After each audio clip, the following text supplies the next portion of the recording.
Hey, JK here. I want to thank you for sharing part of your day with me.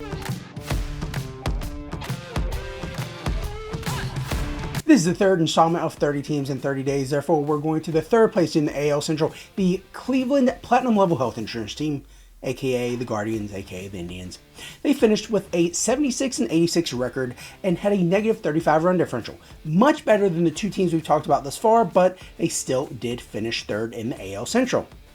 Now, as we start to go over these stats, I don't think there's going to be any surprise as to who the main producer is, but there are a few others who either fell short or surprised you with one of their stat leaders. So, Jose Ramirez absolutely led in hits, home runs, total bases, walks, batting average, on-base percentage, slugging, and on-base plus slugging. However, Josh Naylor, however much I do not like him because of his rock the baby antics versus Garrett Cole. I'm so glad my Yankees knocked him out of the playoffs. But in any case, he fell 10 plate appearances short of nabbing the batting average, RBI, slugging, and on-base plus slugging category. So he's definitely an asset. I want to talk about him here in a second. But we do have to now talk about runs, doubles, and triples. Steven Kwan. Now you might be thinking, what about stolen bases? Andres Gimenez, he was able to nab 30. We're going to talk about him here in a second too. First, we're going to talk about Josh Naylor. Now, I've already talked about why I don't like him, his antics versus the most loved team in the entire league. However, I do have to give him credit. He had a 308 batting average, a 350 on-base percentage, and an 800 plus on-base plus slugging. This guy had 97 RBIs and added 10 stolen bases. Now, just think if he would have had 10 more plate appearances. Holy cow, this whole statistical leadership would have looked very different. In any case, I do feel like he is part of a team that isn't going to do a whole lot, but he could surprise you and he could absolutely benefit your team. He's going to be working with J Ram to get something going for that Indians team. The little bit of help he does have is going to come from Steven Kwan. Now, he did have 70 walks last year, and he only had 75 strikeouts in 400 plus plate appearances. That's really good. He was on a few teams of mine, and I really appreciated the on-base percentage that he provided me. Now, he's not going to get you home runs, so you're slugging, out. On-base plus slugging, out. But he can get you doubles and triples, and obviously some runs being the leadoff guy. So definitely value in Steven Kwan. Other value in Andres Gimenez is strictly going to be for stolen bases. He had 30 last year. He did lead the team. Now, again, we talked about how Maikel Garcia had 23 for the Royals, and, that wasn't shabby. 30, also not bad, especially for a team that absolutely positively has to have production. They have to have production on the base pass to get runs, because let's be real, after Naylor and after J-Ram, you don't really have a whole lot to look forward to. Some of the guys you might consider looking at later in the Indians lineup include Myles Straw. He had 42 walks last year and 20 stolen bases. However, he did also come with 100 plus strikeouts. Someone else to look at, Will Brennan. I didn't know who he was until I took over a team last year in fantasy. I was short on outfielders. He was one of the few I had in reserve on my bench. I was like, okay, let's plug and play because I was so short. Here's the thing. He had 432 plate appearances, not including the 16 walks he had. So over 440, close to 450 plate appearances, he struck out 57 times. So he's going to give you a productive out because he's not going to strike out. He has a little bit of an eye, not anything great, not like Victor Martinez, having just as many walks as strikeouts, but he also added 13 stolen bases. As a guy later or potentially earlier in the lineup, he batted .266. He's not going to get you home runs. He only hit 5. He only had like 40 some RBIs, not great, but considering he was hitting later in the lineup, that's not horrible. So those two guys could be guys that you look at for 5th, 6th outfielder, depending on how deep your league is. As we move to pitching, I have to talk about how much of a disappointment Shane Bieber was. Shane, don't call me Justin Bieber, was my first round pick in one of my keeper leagues. Hold on. It was a keeper league. So all the big wigs, all the big boppers, all the big time players, they were already kept in later rounds. And I had a choice between Shane Bieber and Kevin Gausman. Obviously, I kicked myself in the butt for not picking Gausman. Point being, Bieber was a disappointment for fantasy, but also for the Guardians. He forgot how to hit the strike zone. When he did hit the strike zone, the hitters decided to take it over the wall, or at least get dinks and dunks and just run his ERA and whip up. The thing was, Bieber still led the team in quality starts. I don't know how good that is, but he did. Unfortunately, something else for that pitching staff, none of them reached the 162 innings pitched mile marker to garner any award consideration at the end of the year.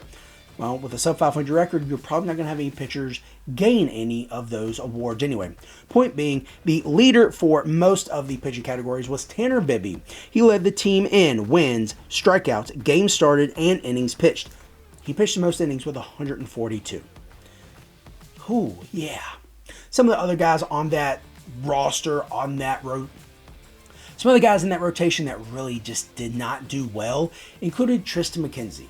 That hurts my heart because I have him as a 22nd round keeper in one of my leagues, and I want to see him do well, and I want to just look at everyone and say, ha ha ha, I got one of the better pitchers in the game, and he is. But he reminds me a lot of some of those players who have so much potential, but they can't stay out of their own way because they keep getting hurt. Yeah. Insert any player you want that has that type of history. While we continue with disappointments, including Bieber and Triston McKenzie, we have to talk about Lucas Giolito, Noah Syndergaard, and Cal Quantrill. All of those guys have pitched much better before this past year. McKenzie had that one good game, his first game back, and then otherwise, everyone just kind of fell off the face of the earth, especially Noah Syndergaard. It's unfortunate because he did have such a good prospect coming into his career and pitched very well with the Mets. Injuries happened, trades bounced around, and now we're stuck with kind of a husk of the guy that we used to have. But in any case, some of the young guys that really did perform well, like we talked about, Tanner Bibee. Let me read some of his stats. Tanner Bibee had 11 quality starts and 10 wins in those quality starts. That's really good. Also, Gavin Williams came on strong. He had 82 innings pitched, and in those 82 innings, he had a 3.29 ERA, a 1.26 WHIP, and 81 strikeouts. So, almost a strikeout an inning. That's pretty good. He also did have 37 walks. That's not sexy. That's going to end up biting you in the butt, especially when you give up that one meatball right down the middle because you missed your placement. That's not great. Another stat for Gavin Williams. In his starts, 4 of them were quality starts, and of those 4, 3 were wins. So 75% of the time you have a quality start, you're getting a win from Gavin Williams. I will absolutely take that. Another bright spot of the rotation going forward that's actually still there, Logan Allen. He had 125 innings pitched. He did pitch to a 3.81 ERA and a 1.4 WHIP. He gave up quite a few walks, but he had 119 strikeouts. So if he can get his 48 walks down and his 119 strikeouts up, those 125 innings pitched look a whole heck of a lot better. He was shut down before the 2023 season ended, so looking forward to 2024, I think he's going to be a bright spot in that rotation. It's not going to be a sexy rotation. It's going to be a game manager type rotation. Hopefully they don't give up too many runs, too many walks, allow too many base runners, especially with any mistakes or errors that the infielders or outfielders make. But J. Ram and Naylor, maybe some of those guys can produce a few runs here and there, along with Kwan and Jimenez with the base running. Maybe, just maybe, they can hit 500 this year. But a lot of those wins are going to depend on the bullpen. The only pitcher on the Indians team who have any award consideration is Emmanuel Clase. He had 44 saves last year, but he also had 12 blown saves. He also gave up 26 earned runs. His 64 strikeouts and 16 walks don't sound terrible, but in the hindsight of 2022, he had 77 strikeouts, only 10 walks. So it's a roller coaster with him, as it is with the entire bullpen for the Indians. The 4 main guys, Karinchak, Sandlin, Hinches, and Eli Morgan, all had ERAs above 3.61, and Sandlin was the only one to have a WHIP below 1.3. So if you do make it to Clase, be happy. If you do get a save, you probably want to check your ERA and or WHIP to make sure it's not blown for that week.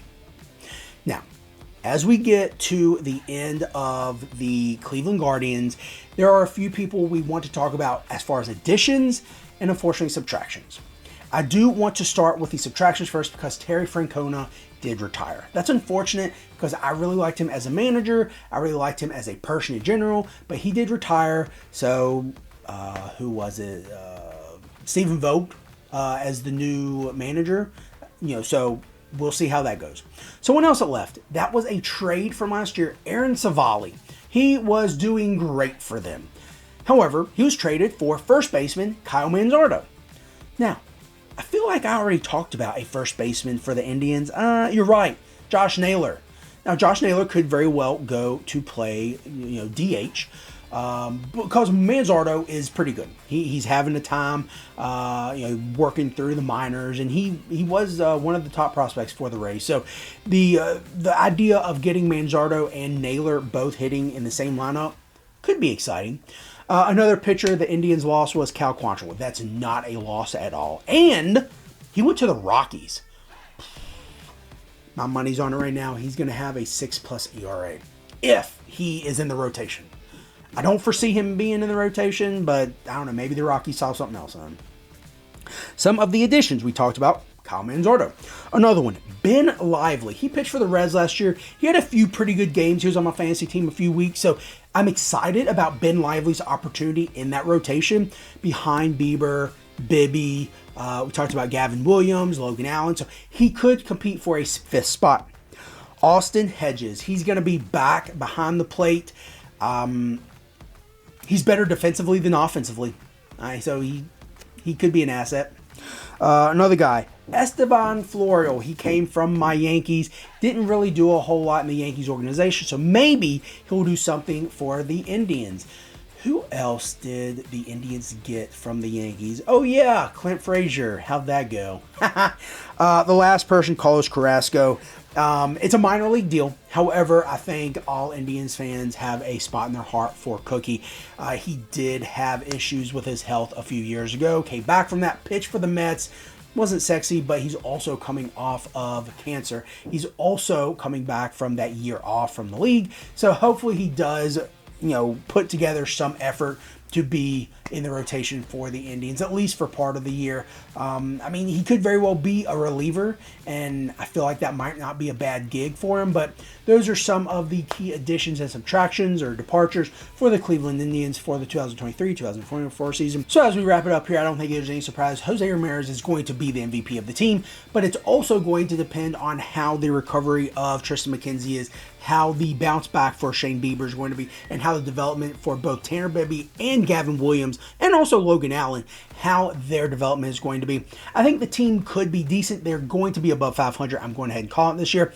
However, some of the other guys on the team, like Naylor, like Kwan, like Jimenez, maybe Manzardo, also Lively in the pitching rotation, there could be some surprises per se. I really do think the Guardians are going to be a whole heck of a lot better than their record indicates from 2023. So 2024 will be a 500 plus record year. I also do feel like they're going to be competing for the AL Central. Maybe not, on their 20 plus game winning streak as they were a few years ago, but I think they're going to be a whole heck of a lot better. The next episode of 30 Teams in 30 Days will take us north from Cleveland up to Detroit as we talk about the surprising Detroit Tigers. I'm really excited to talk about them not only as a team, but also as a young crop of players who will continue to do well. So this is Jake Cake, and I want to thank you for sharing part of your day with me.